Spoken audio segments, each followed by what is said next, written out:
Hey guys, so what I have here is really interesting. This is the new Eachine Nano VTX, 1.5 grams, super small, 14 by 15 millimeters, only 1.5 grams.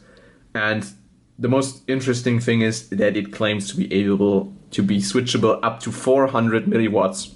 So this is the first real competition for the TBS Unify Nano 32.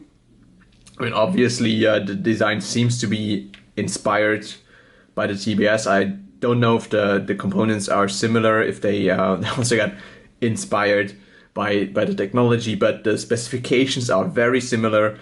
And of course, the interesting question is, will it really deliver 400 milliwatts? So what I have here is an RF power meter. So we are about to find out if the Eachine Nano VTX really does 400 milliwatts.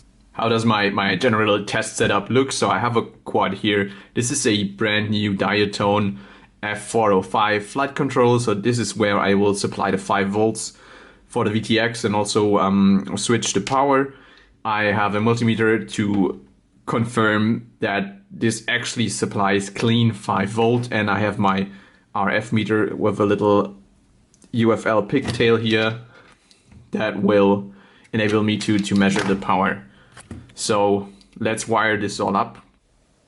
Okay, my little test setup is ready. Flight controller works perfectly. 5 volt supply is pretty much perfect. My RF meter is hooked up to the VTX and set to the right frequency. I will provide some airflow to ensure the VTX doesn't overheat and affect test results. And I have hooked up the flight controller to my laptop and have Betaflight open, so I will be able to switch through the different power levels of this VTX while showing you what this RF meter is measuring.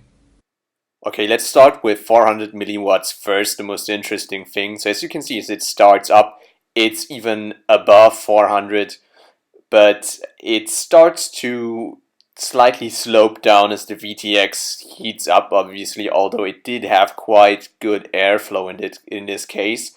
So you can see already 340, 350, and it will finally flat out at around 300 milliwatts with the airflow. I provided it here. I guess this is to save it from overheating, but overall this is quite impressive. It does actually do 400 milliwatts when it's cool, and when heating up it seems to be around 300, which still isn't bad at all for this tiny VTX.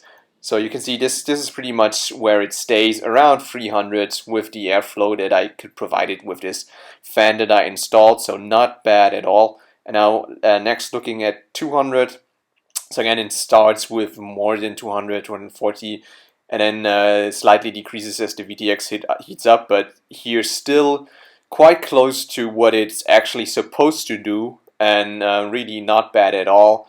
On a 100 milliwatt, what I'm testing next year, had the biggest gap between what it was supposed to do and what it actually did, but it went in the right direction, so it had more output than it was supposed to have. And yeah, overall that's really not bad. So you can see here at around 130 instead of 100 milliwatts, but no problem here. And an important thing, so on 25 milliwatts, what I'm going to test next, which is the legal limit in many countries, it was really very, very precise. So if you want to stay within the legal limits, which of course in theory you should, this VTX will do. You can see as soon as it gets on temperature, it's really close to 25 milliwatts. So overall, pretty impressive result from Eachine. I did not expect it to be that good. That's really cool. Alright guys, that's it. Thanks for watching. Leave a comment below if you have any questions.